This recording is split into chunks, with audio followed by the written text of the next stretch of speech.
Para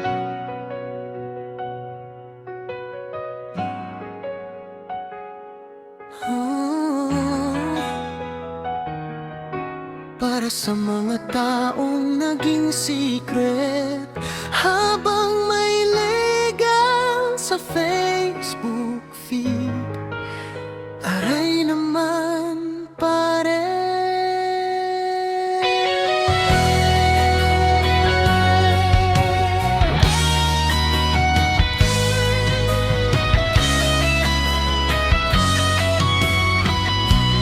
May kakilala akong lalaki,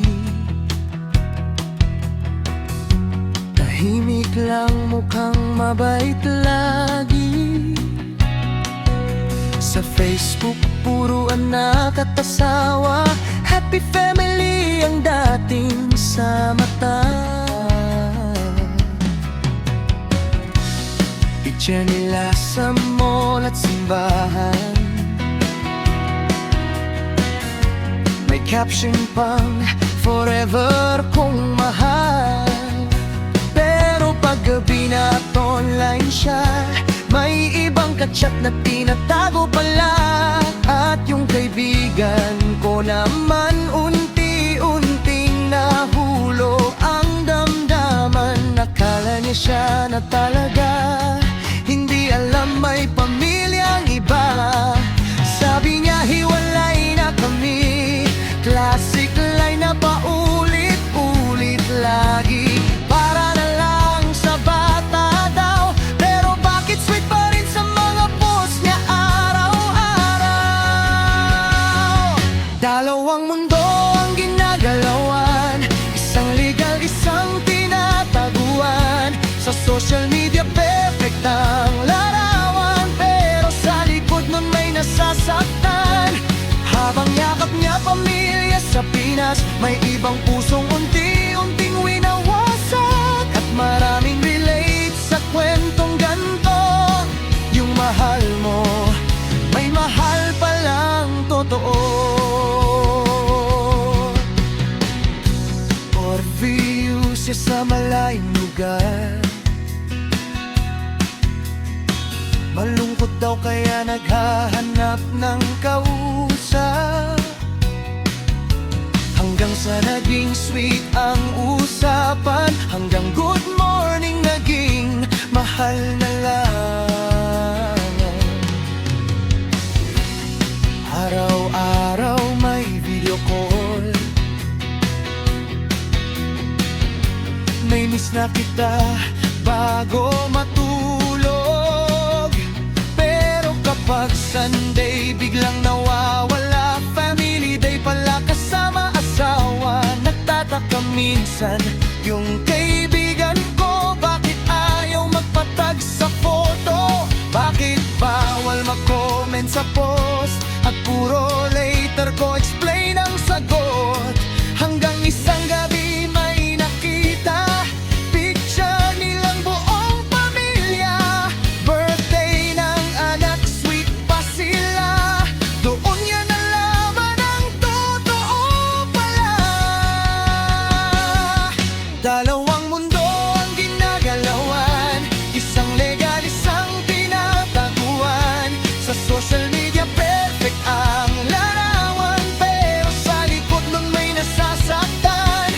Habang yakap niya pamilya sa Pinas, may ibang pusong unti-unting winawasak. At maraming relate sa kwentong ganto. Yung mahal mo, may mahal palang totoo. Ang hirap maging ikaw lang kung may asawa at anak na pinanghahawakan. Hindi ka makapagreklamo kasi wala ka ring karapatan. Pero paano yung feelings na nabuo? Paano yung oras na sineryoso? Paano yung mga pangakong hintayin mo ko? Kung ending pala, kapit lang ang trato. At ang masakit, hindi lang isa ang may kwentong ganito. Marami dyan tahimik lang pero gabi-gabing umiiyak.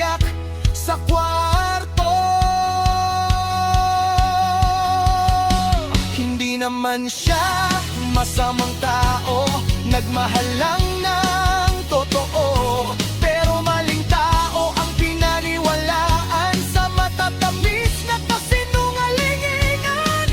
Ngayon natuto na rin siya na hindi lahat ng I love you totoo pala. Minsan may taong sanay lang magmahal, habang may ibang taong nasasaktan.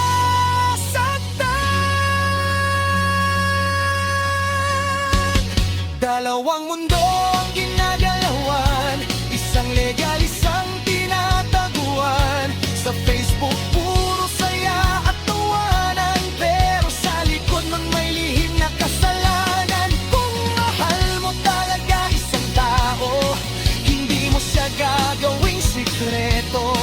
Dahil ang totoong pag-ibig hindi kailangang itago. Kaya sa mga may friend na ganito, mag-isip muna bago mahulog na todo. Kasi minsan ang pinaka-sweet magsalita, sila pa yung maraming tinatago pala.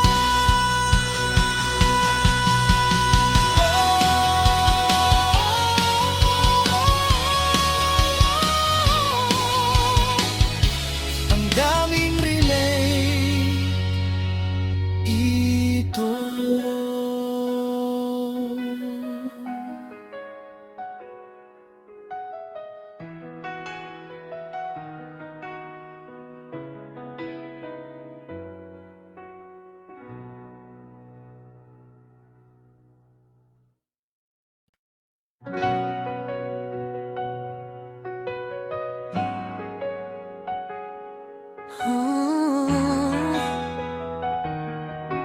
Para sa mga taong naging secret habang may legal sa Facebook feed, aray naman pare.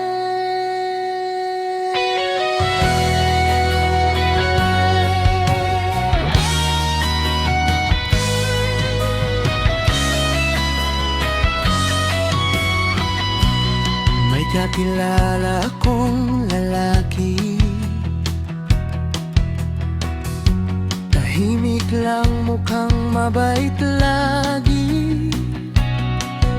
Sa Facebook puro anak at asawa, happy family ang dating sa mata. Picture nila sa mall at simbahan,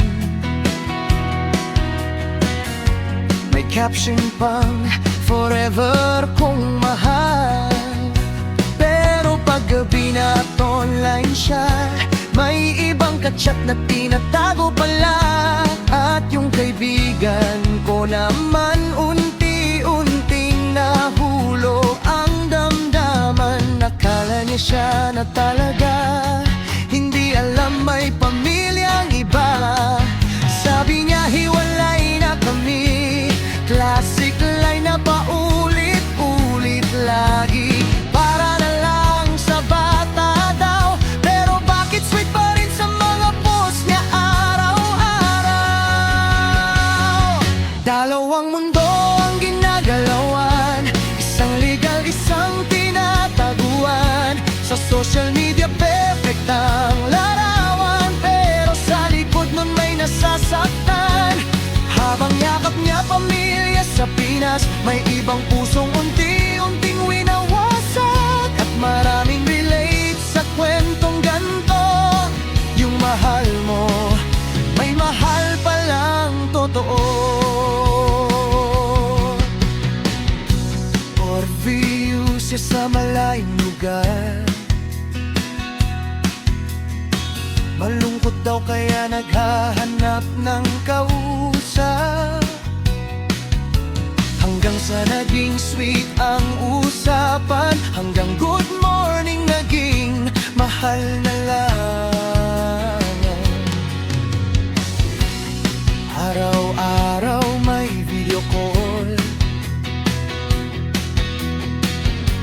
May miss na kita bago matulog. Pero kapag Sunday biglang nawawala, family day pala kasama asawa. Nagtataka minsan yung kaibigan ko, bakit ayaw magpatag sa photo? Bakit bawal mag-comment sa post? At puro later ko explain ang sagot. Hanggang isang gabi may nakita picture nilang buong pamilya. Birthday ng anak, sweet pa sila. Doon niya nalaman ang totoo pala. Dalawang mundo ang ginagalawan, isang legal, isang tinataguan. Sa social media perfect ang larawan, pero sa likod nun may nasasaktan. Habang yakap niya pamilya sa Pinas, may ibang pusong unti-unting winawasak. At maraming relate sa kwentong ganto. Yung mahal mo, may mahal palang totoo. Ang hirap maging ikaw lang kung may asawa at anak na pinanghahawakan. Hindi ka makapagreklamo kasi wala ka ring karapatan. Pero paano yung feelings na nabuo? Paano yung oras na sineryoso? Paano yung mga pangakong hintayin mo ko? Kung ending pala, kapit lang ang trato. At ang masakit, hindi lang isa ang may kwentong ganito. Marami dyan tahimik lang pero gabi-gabing umiyak sa kwarto. Hindi naman siya masamang tao, nagmahal lang ng totoo. Pero maling tao ang pinaniwalaan sa matatamis na kasinungalingan. Ngayon natuto na rin siya na hindi lahat ng I love you totoo pala. Minsan may taong sanay lang magmahal, habang may ibang taong nasasaktan.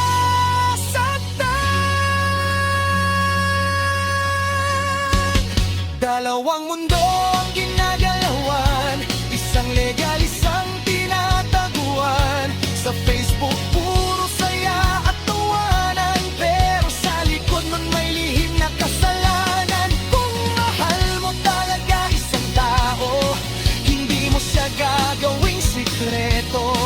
Dahil ang totoong pag-ibig hindi kailangang itago. Kaya sa mga may friend na ganito, mag-isip muna bago mahulog na todo. Kasi minsan